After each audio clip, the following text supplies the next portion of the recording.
Oh, good afternoon, good evening. Welcome. My name is Milo Vassallo. I'm the Executive Director of the Media and Democracy Project. I'll be your moderator and host this evening, and we will be covering specifically a host of conversations with Prime Minister Malcolm Turnbull. Our agenda will be a conversation followed by a question and answer session of questions submitted by our attendees in advance of this meeting. I'll present a little bit of background about the Media and Democracy Project and how we've come to have the Prime Minister join us for a conversation. So we are the Media and Democracy Project. We are an all grassroots volunteer organization, a nonprofit of regular citizens in the United States. And we believe that an informed citizenry is the bedrock of a democratic society. The information we receive from media and news organizations affects our opinions, voting decisions, and our degree of civic engagement, and ultimately shapes the health of our society and collective futures. One of the framers of the United States Constitution, James Madison, is known to have said, appreciating the importance of information in democracy, the following phrase, that a government of the people without common and popular information or the means of acquiring it is but a prologue to a farce or a tragedy, or perhaps both.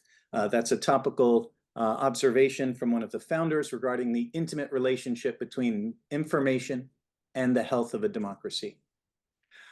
You'll get these slides. I won't read this whole slide to you, but just let you know that we are all volunteers and we've come together with this interest in our aspirational democracy and see the importance of engaging in activism for media reform and a more democratic media operating in the public interest.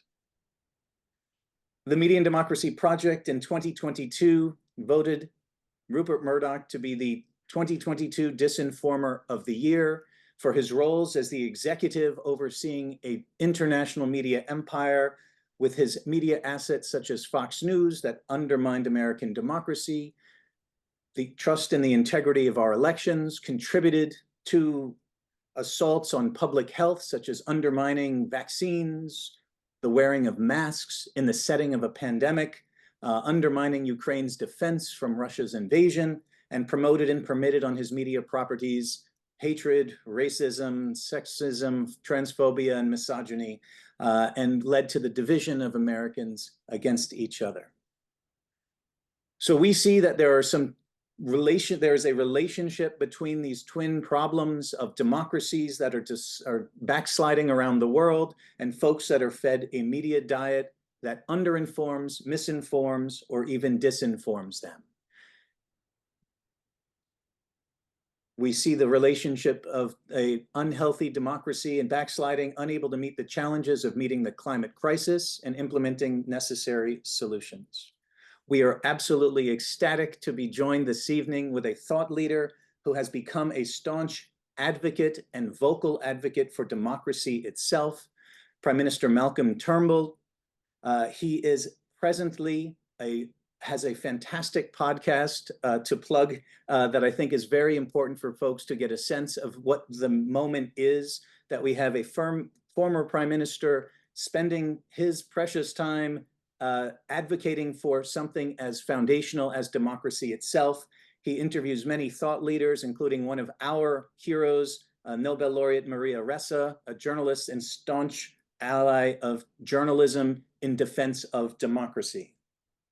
So that is our background and that is our introduction. I would like to say, Prime Minister, thank you so much for joining us. It is an absolute pleasure, and we look forward to chatting with you this evening about these subjects of democracy, media, Rupert Murdoch, and also some suggestions of interventions and actions we as citizens can take. Thank you. Well, thank you very much, Miller. It's great to be here, and I just want to applaud the initiative that you've taken. You know, regarding Murdoch, a former Australian citizen, he gave up his Australian citizenship in the 1980s, actually, because he needed to be a US citizen to buy some television stations here. And the rest is sort of history, a rather bleak history, I'm afraid. But look, my bottom line is with Murdoch, and I've known him for nearly 50 years, is that his media platforms, and in particular Fox News, which I think is by far the most influential, have done so much damage to democracy, particularly in the United States. In fact, I think Rupert has done more damage to American democracy than any other individual alive today. Many people would say Donald Trump would be a nose ahead in that unedifying race. But I have to say that Fox has been the leading creator of the polarized angertainment media environment, which after all is the environment in which politics takes place. And it is one, as you said in your introduction, Milo, it's setting people against each other. It is polarizing our democracies. And it's important to remember that, democracy, particularly parliamentary democracies like Australia and the United States, though there are obviously differences in how they operate, really do depend on people being able to mediate problems at the centre. Because the more you drive people to the edge, the more you create the idea of rage and fury the other side. As Adam Kinzinger said on one of the podcasts he did with me, the more you persuade people that your opponents are Satanists or communists or going to destroy the country, the more justification you make for not accepting their having won an election, and depending on how extreme people's personalities are, the more justification you have to take up violent means.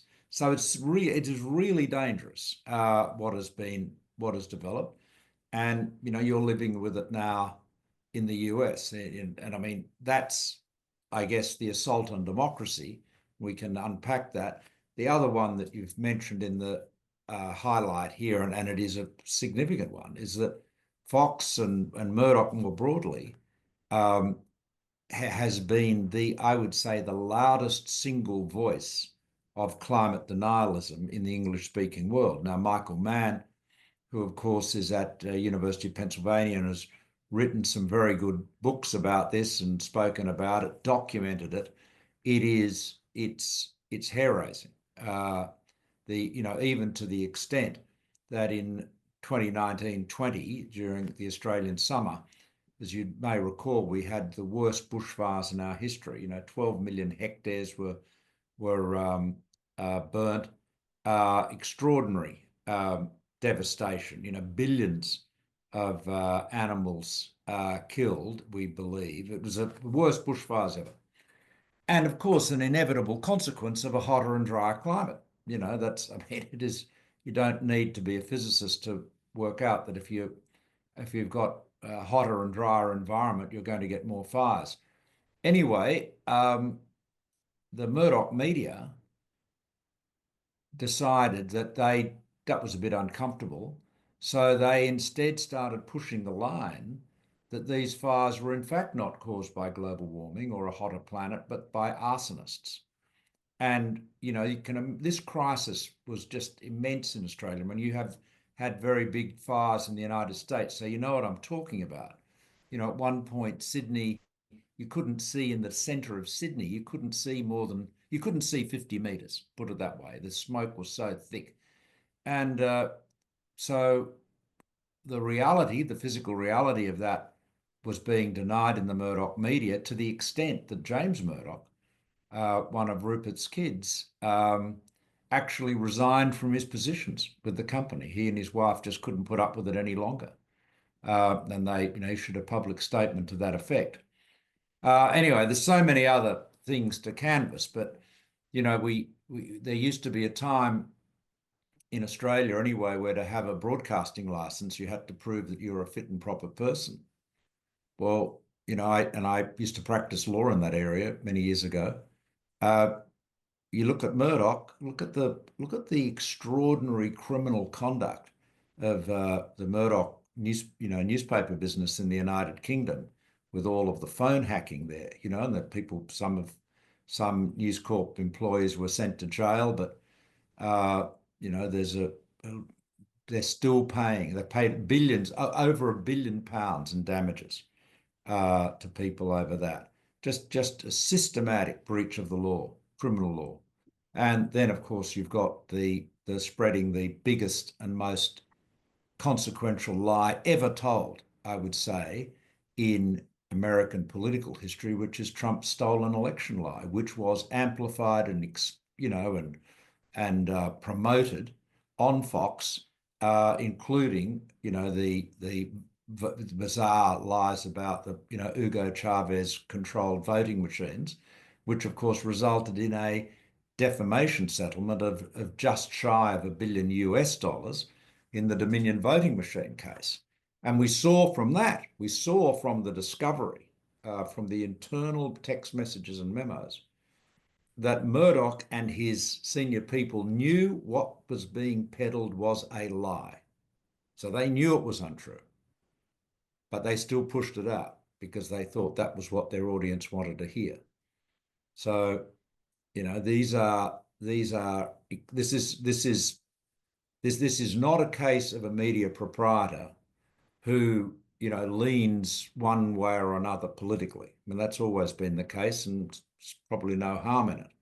But this is somebody that is prepared to break the law, to spread lies, to promote division and anger and, mutual hostility.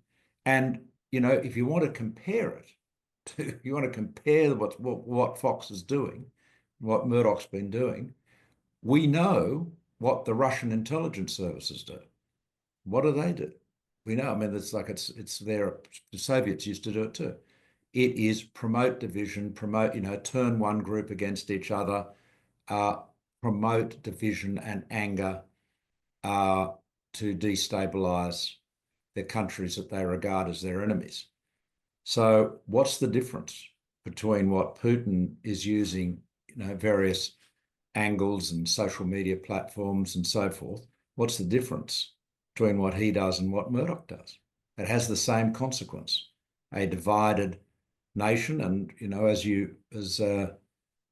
Lincoln said, house divided cannot stand. And that is for you a terrifying prospect, and of course for the rest of the world too, because as we all know, this is the most consequential election in a year of elections, and all of us around the world have a stake in it, but only Americans have a say in it. That was a very thoughtful and thorough overview of what we're up against, and thank you for that context. I think one of the things that we are hoping from, and you've already begun to share with us, is the international aspect. A lot of Americans are familiar with the harms and impacts of angertainment, as you call it, on our families and relatives and neighbors in this country. But when it gets that larger context, it becomes more malevolent. It becomes more willful. And when you see it as part of the pattern, whether it's the phone hacking in the UK or even in his native Australia. And so I've got a couple of questions I'd like to ask. When we think in our group, as we're interested in actions and engagement of what can we do, they're different in a democracy. There are different aspects of accountability. We've seen so far one of the more effective has been lawsuits, especially financial. When we look at Dominion and Smartmatic, it seems to be, at least in the United States, the mechanisms of accountability are corporation to corporation. People often ask, could someone sue because of their family member getting lost to the unreality and the dangers of Fox? Very difficult to prove. But one of the things that I'm particularly curious on and would appreciate your insights into is, why do political and thought leaders in the United States not speak the way you do about the harms of Murdoch and the Murdoch empire?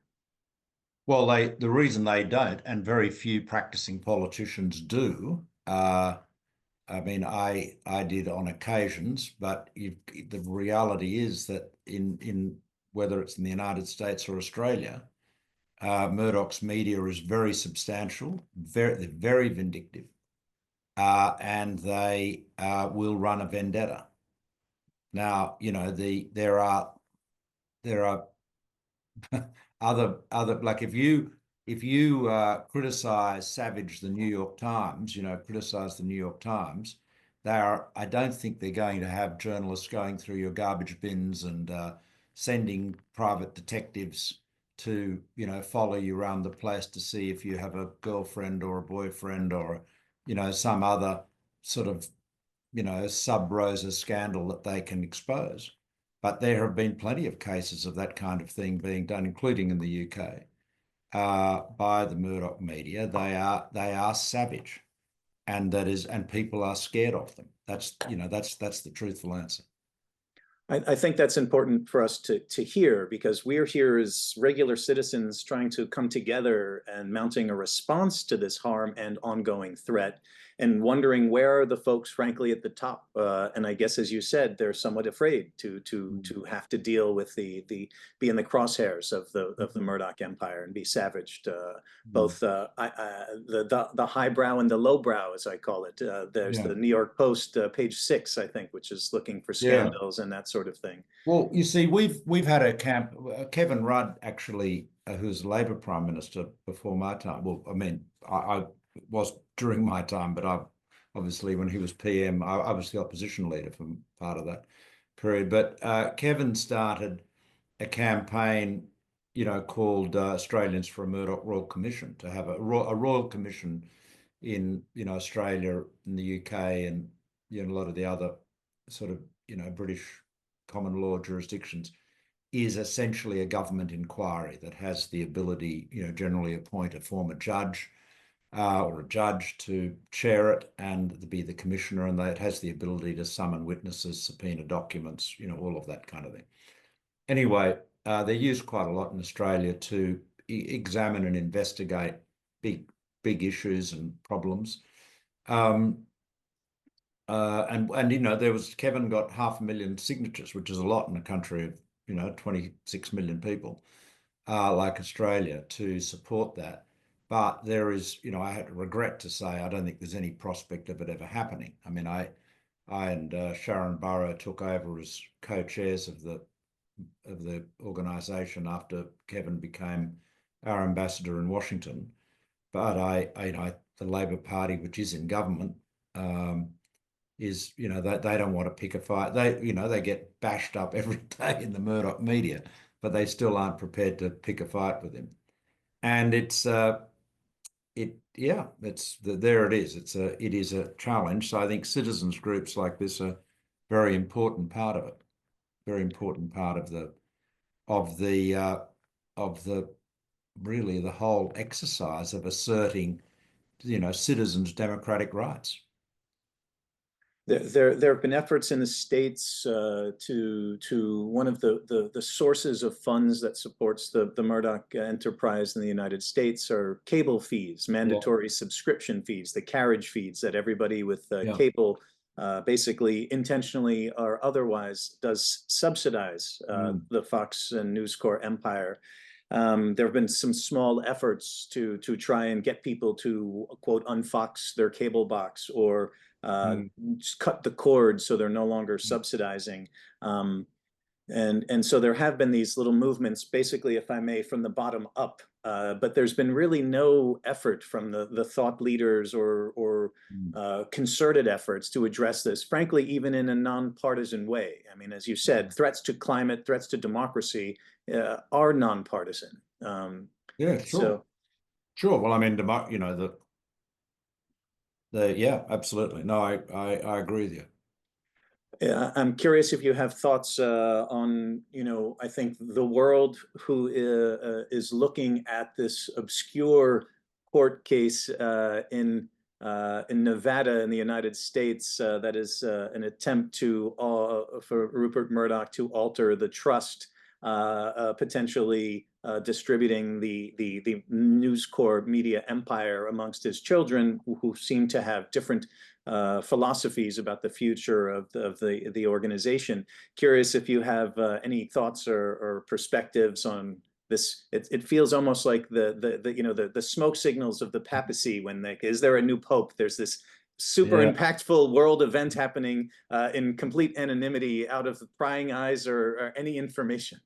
Well, Milo, I wasn't much of a probate or trust lawyer when I was a lawyer, and I certainly do not profess any knowledge of what I've got no doubt is a pretty idiosyncratic jurisdiction in Nevada. But the bottom line is this: when Rupert Murdoch was divorced from his second wife, Anna Murdoch, part of the divorce settlement was that he established a trust which provided that upon his death, the control of that trust would be vested in his then children, who were firstly his daughter Prudence from his first marriage, and then the three kids he had with Anna, who are Elizabeth, Lachlan, and James.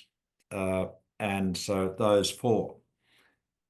He subsequently had two girls with Wendy Deng, his third wife, but they were not. They, didn't. They aren't included in this. I mean, they're included as beneficiaries, but they're not included in the control aspect of it.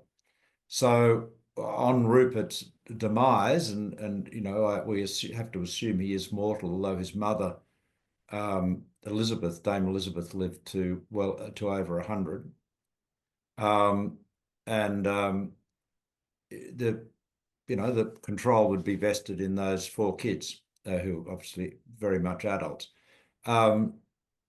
Rupert has gone to the Nevada court to seek the trust to be varied, which seems an odd thing that the court could do that, but apparently that's the case. The trust could be varied. Now, apparently under Nevada law, the variation can only be supported if it is demonstrated to be in the best interests of all the beneficiaries. And the case that is being made in the face of very strong opposition from the other children I mentioned is that only Lachlan can be relied upon to keep Fox News on its right-wing, political trajectory. And this is very important because that is how it can, that's what makes it profitable. So in other words, essentially what he's saying is taking a hyper-partisan approach, telling lies, running vendettas, denying climate change is something that is the most profitable approach for Fox. And therefore, despite the fact the other kids are very much don't want to have the trust varied, it's in their interest, even though they don't understand it's in their interest, to have the trust varied. It seems such a long bow, as an old lawyer, it seems such a long bow and so audacious. But again, I don't have any expertise in Nevada law. But Lachlan, I mean, as I said, I've known Rupert. In fact, I first met Rupert in 1976 here in New York.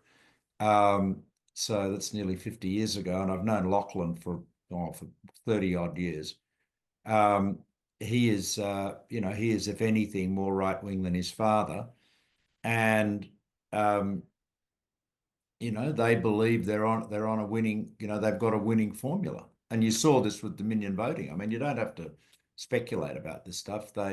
We saw all the facts there. I mean, they knew the voting machine conspiracy theory, stolen election was a lie. They knew it was rubbish. They said so, but they felt they had to keep on spreading it. Now, that's mind-boggling.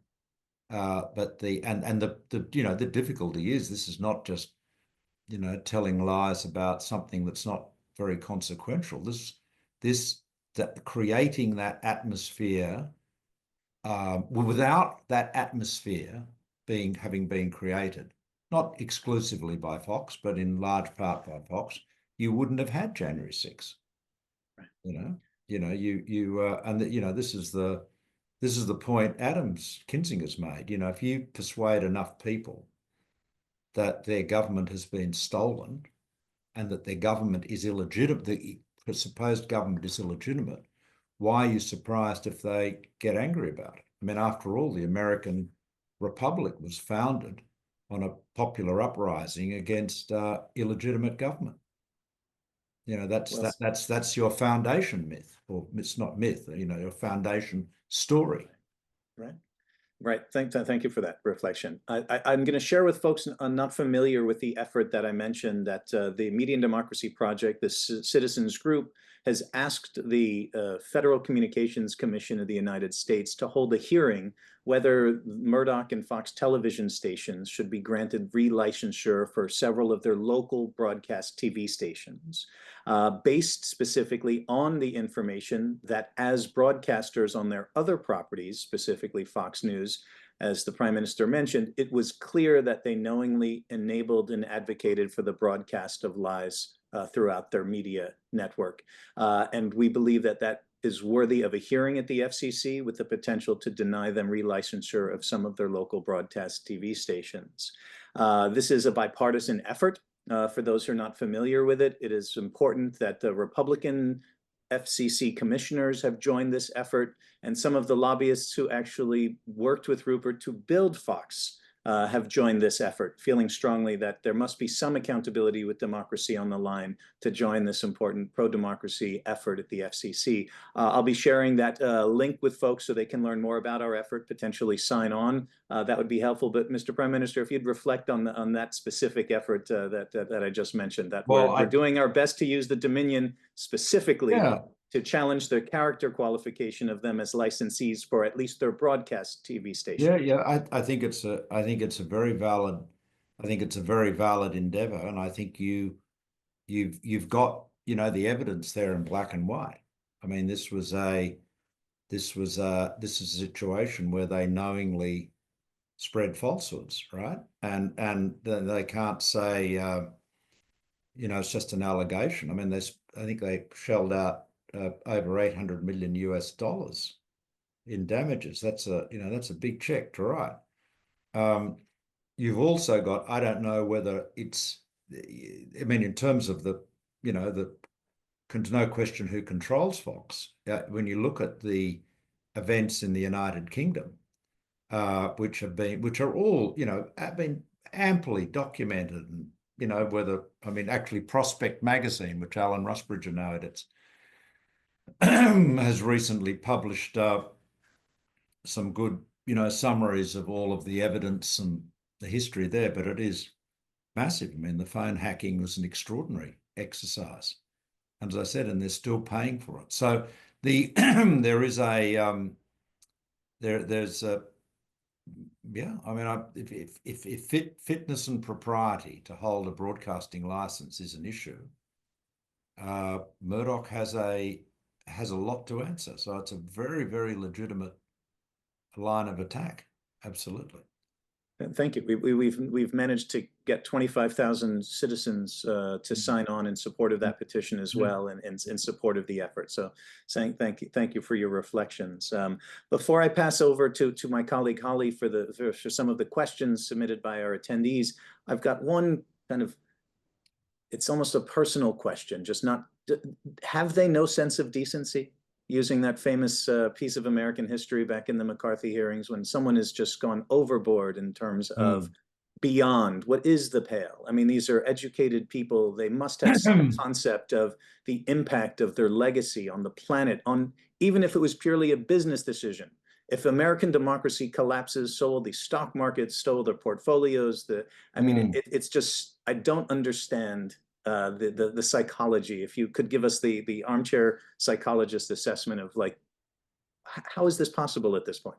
Well, I think with the Murdochs, it is power and money, right? I mean, they're keen on both, and they see, you know, Fox has given them it's been enormously lucrative, and it's also been given them great power. I mean, Rupert, you know, has lived in New York much of his life, knows Trump very well, regarded Trump as being utterly unfit to be president, and then and said so privately to me, and many others, but also publicly. But then when he thought he was likely to win, he, in large part because of the polarized angertainment environment that Fox had created, that a created environment in which Trump could thrive, he then, piled on and supported him. And I've been with Trump and Murdoch, and I've known, as I said, I've known Murdoch for the best part of 50 years. I've never seen a politician as deferential and, sycophantic, laying it on with a trowel, if you like, as Trump was to Murdoch. And, some of that's in the public domain. It was an event in May 2017 on the USS Intrepid, the retired aircraft carrier that's tied up here in New York City. And so it is, but the consequences are extraordinary. And it's not just, you're absolutely right, because the interesting thing, the terrifying thing, I suppose, is that the Trump Republican Party, or those Trump and his supporters and acolytes, like to call themselves conservatives, but there is nothing conservative about them at all. I mean, a conservative seeks to retain and support institutions, and seeks to ensure that change happens organically, so that you build, you incorporate the best of the old as you bring in the new, that sort of thing. Trump, obviously, and those that support him clearly do not care about established institutions. They established institutions like, little institutions like the Constitution and the Congress and peaceful transfer of power, and all of these courts, all of these things that are very fundamental. Because you see when you think about it, well, what is a democracy? A democracy is not just a system of government where the majority of the people, or a majority can choose the government or can form the government. A democracy and the founders of your constitution were very, very, very aware of this. That's why they built in so many checks and balances, because they were worried about tyrants. Washington was worried about a tyrant emerging. That's why in many respects, one of the greatest things Washington did was he left. He got up and walked out, and said, "That's it, I'm off." And the problem is that once you start discarding or subverting the rule of law, then you don't have a democracy. That's really challenging a democracy. So no, I was just at an event earlier tonight, and there was a leading Republican there who said his anxiety is that this all feels like Germany in the early 1930s. Now his words, not mine, but when you get, gentlemen of a certain age who are, been in, lawyers and staunch Republicans saying things like that, you realize that this does present us with a crisis. That is terrifying. I'm going to press. I would love to take more of your time, but I do want to let you go at the top of the hour. So I'm going to turn this over to my colleague Holly, one of the co-founders of the Media and Democracy Project, for some of the questions that have been submitted to us for you this evening. Holly, please. Oh. Hi, thank you so much, Prime Minister Turnbull. Thanks everyone for being here on a weeknight late. We had a lot of questions submitted by the audience ahead of time, and we've done our best to select just a few of the most representative. So we'll give it a shot. Here goes. The first one: Rupert Murdoch continues to promote deep divisions in the democratic world. He supported Brexit and the rise of and persistence of Trump. His US media properties are mostly anti-Ukraine. Have you ever considered that Murdoch is aligned with Vladimir Putin? You mentioned, the sort of symmetry of message in terms of what the Soviets did and division, heightening division. But have you ever considered that they are aligned in some way and that Murdoch is not just a businessman looking to make a buck? No, look, I don't think Rupert did have a bust of Lenin in his university rooms when he was a university student. But I mean, I think that was just because it was fashionable. But I don't think he's. Look, I've got no reason to believe that he is remotely close to or dictated to or agent of the Russians. But the reality is the outcome that his type of media has delivered is precisely the same outcome that Putin seeks to achieve, and it is division and animosity, and all of that subverts Western democracies. Yeah, but I don't think he's a Russian agent. No. Thank you. Next one. Would you consider Fox's propaganda, including anti-democratic principles, hate for profit, weaponized disinformation, to be a national security threat? And yes. If so, how concerned should we be about Fox News being streamed into the minds of U.S. soldiers stationed around the world on U.S. bases? There are Foxes in the canteens and yeah. Well, as one congressman said to me last year when I was in Washington, said Fox News is the toxic background music to everything we do. Okay, and I think that sums it up. Yes, I do think it is a national security issue. The problem is what do you do about it? Because none of us believe in censorship. But there is this is where you get into issues that, as Milo was talking about, whether it is customer boycotts, advertiser boycotts, or whatever. But you certainly have to call it out for what it is. Look, the reality, you don't have to be a national security guru or some expert in constitutional law to recognize that where a country is bitterly divided, it is weaker. I mean, look at foreign policy in the United States. I mean, this is, again, Bob Woodward's new book, War, demonstrates this very well.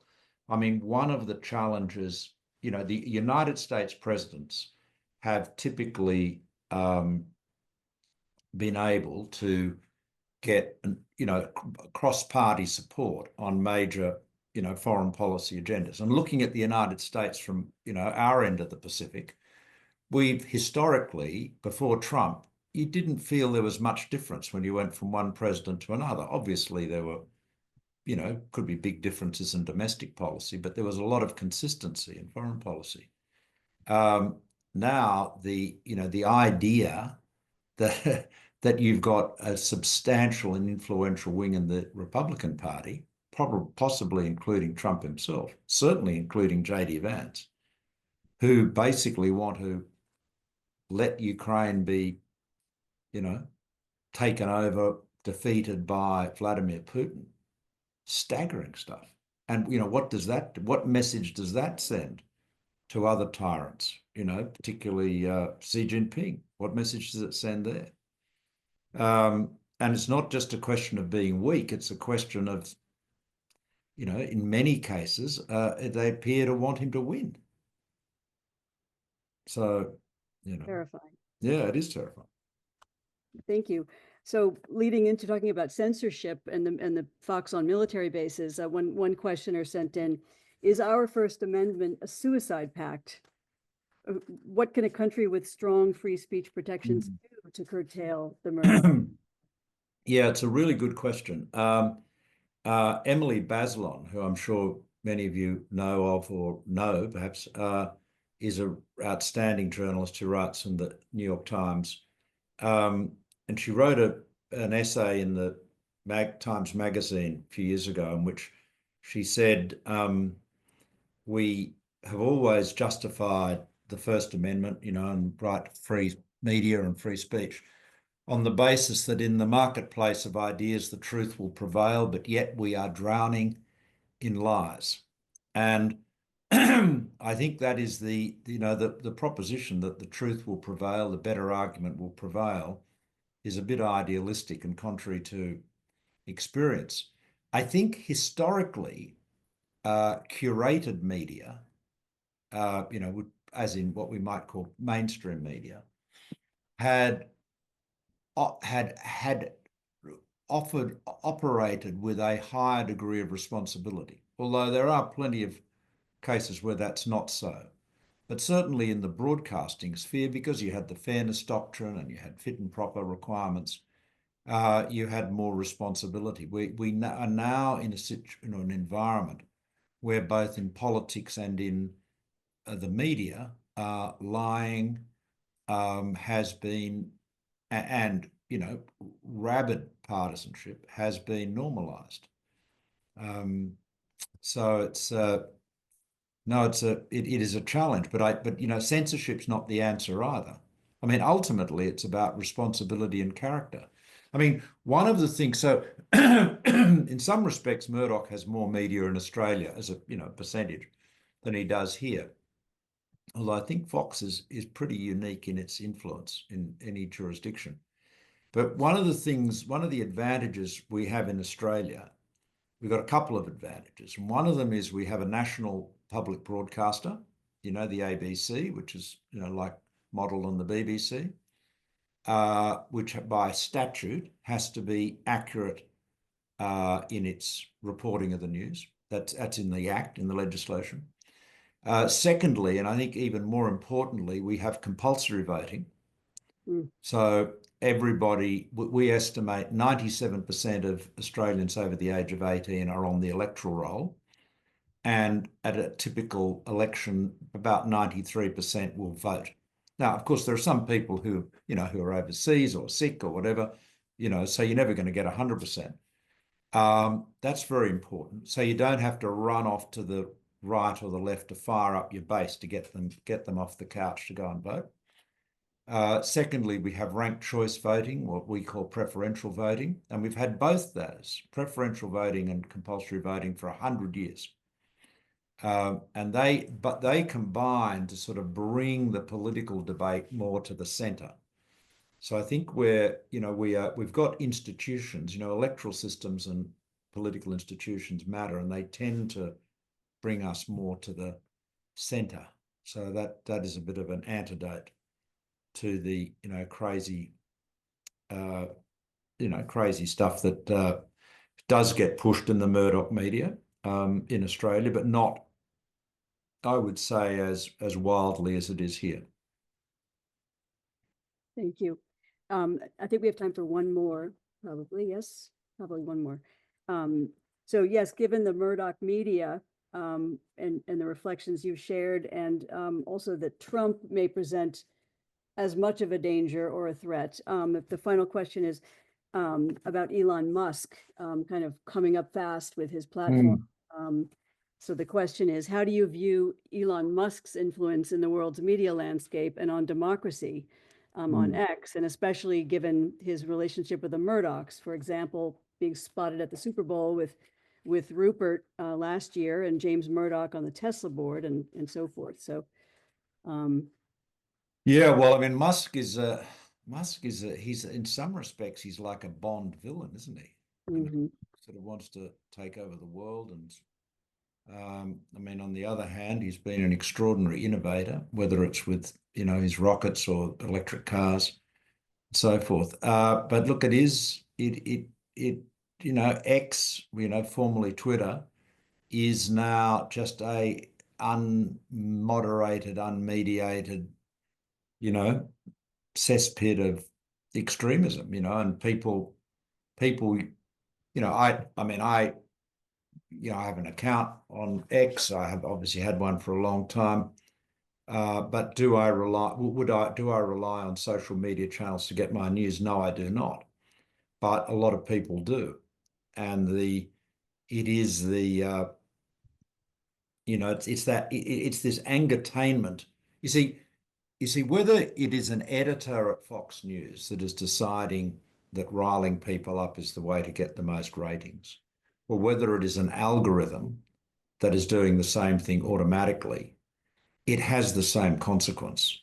And and what we actually have to do is ask ourselves where this is getting us. Is this getting? Are we making better decisions? Are we having better governments? Are we stronger as communities? And hyper-partisanship is a terrible trap. It really is. I mean, politics, particularly parliamentary systems, as I said earlier, are all about bringing people together and reaching compromises in the middle. I mean, in the Australian system, we have a House of Representatives. There's 150. This is the federal national parliament, 150 electorates or districts. And, obviously, if you have to have a majority form of government. The Senate is similar to your Senate, equal numbers from the states and smaller numbers from the federal territories, but elected on proportional representation. And the way the maths works out is it's very, very rare, almost inconceivable nowadays that any government would have a majority in the Senate. So if you want to get legislation through the Senate, you've always got to do a deal with the crossbench or somebody. And people would sometimes say, when I was doing that, they'd say, oh, you're just horse trading. I used to say, look, we should put a big sign up and say horse trading central. That is what these institutions are designed to do. They are designed to get people to meet in the middle. That's what it's about. That's what representative democracy is about. Now, the problem is if you get a system which is so partisan that people believe, each side believes the other are Satanists or monsters or something, then it doesn't work. Then it doesn't work. So you got to, we are that this hyper-partisanship and angertainment, normalization of lying, that is so much a part of the Fox agenda and the Murdoch agenda. And they're not the only people responsible for it, but it has done gigantic damage to this democracy in the United States, where I'm here at the moment with you guys. But it also threatens democracies elsewhere, whether it's the UK, where they have substantial media assets, or in my country, Australia. Milo, thank you. Okay. Thank you, Holly. Just folks, that we were winding down. I'm going to present some of the efforts that are going on in the United States for citizens to engage in efforts to hold the Murdochs and Fox accountable, to be a more responsible media organization, and to cajole and perhaps do better. I think thinking, Mr. Prime Minister, of the different efforts, so different pressures that can be waged. There's the personal effort of humans, of people, frankly, of your stature, of elected officials, and to pressure their colleagues. And I did come across, unfortunately, it was off the record, but President Biden apparently referred to Rupert Murdoch as the most dangerous man in the world. But that appeared in a book as an off-the-record comment, as opposed to directly addressing him as a threat that he does pose. I think might say it's a penetrating glimpse of the obvious. So it's also on us as citizens and talking through, and there I'll give a quick overview besides what we in the Media and Democracy Project have been doing in our efforts. Would like to share with the attendees this evening some of the other efforts. Then I'll turn the microphone over to close the event to the Prime Minister to give us some concluding thoughts and perhaps some aspirational recommendations, perhaps that we can engage with to deal with the hazards and harms that we've discussed this evening. So I'll just very briefly just run through a couple of quick slides that I think would be of interest. Some people were curious about the details of our Fox petition at the FCC.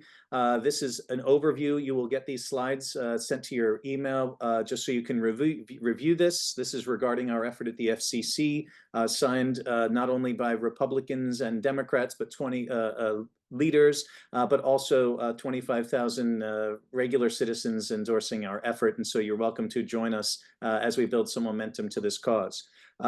I will share an upcoming event for the Media and Democracy Project. This is part of our 1-2 punch on learning from our brothers and sisters down under about the impact of media oligarchs on our democracies global. We will be having another special event with another VIP guest. This is Eric Beecher, a journalist and media proprietor in Australia. He himself has worked for and with Rupert Murdoch, has actually himself been sued as one of his news organizations published a comment as part of an opinion piece that indicated or implied that Rupert and Lachlan Murdoch were co-conspirators in the insurrection on January 6th. And for this, they were sued personally and professionally in Australia in a pretty significant case and worth hearing more about directly from him. So please do join us next November, and we'll hear more continuing what the Prime Minister has shared with us about what we can learn from some of the origins and the power, but not only of Rupert Murdoch, but also there is a long line of power in media ownership. The title of that event will be How Media Moguls Abuse Their Power, Manipulate the Truth, and Distort Democracy. He has just released a book that we'll consider mandatory reading or an audio book. It's not released yet in print in the United States. It's called The Men Who Killed the News. Absolutely magnificent, just came out in the last couple of months. Absolutely incredible context for where we are and how, with the onset of authoritarianism, media ownership has played a very important role around the world and also historically.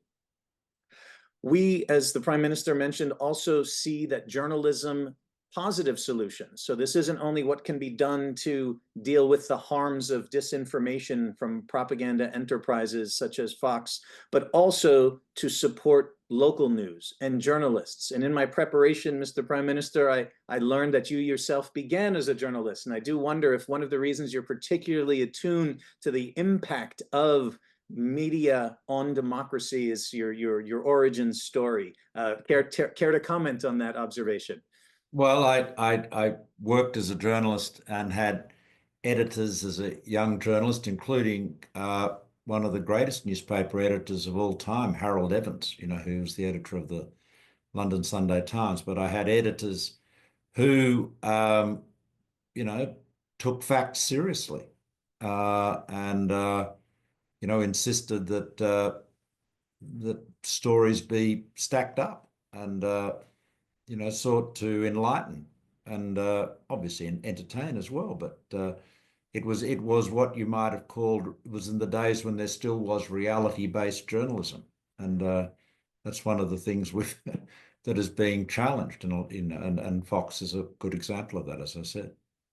One of the actions that we in the Media and Democracy Project have on a personal level, what we call the hand-to-hand combat of information warfare, is it's sometimes challenging to get people to not listen to Fox or to what's called change the channel when Fox is on, but to actually gift them good news, to try to puncture their information bubble. So subscribing a relative who's addicted to Fox and give them a local paper that has journalists that they see at the county fair, that they see at the local events and the high school, sporting events.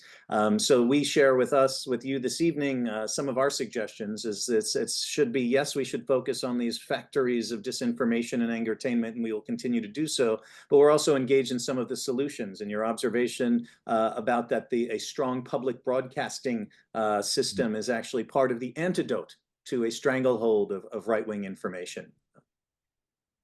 Yeah, sure, I agree with you. Yeah. And then this is, in case folks are not familiar, there is a group of individuals in New York City who every Tuesday for the last several years, pretty much rain or shine, prepare and make clear where the News Corp headquarters is for the Fox Empire in Manhattan on 6th Avenue. And every Tuesday, this organization called Truth Tuesdays makes it clear that the Fox is a harm, and they have wonderful banners and signage and do their best to communicate their thoughts to employees heading into the building, but also to passersby in New York City to kind of break the information bubbles that people live in and to begin to recognize that Fox is a harm to people who may not recognize it on the daily.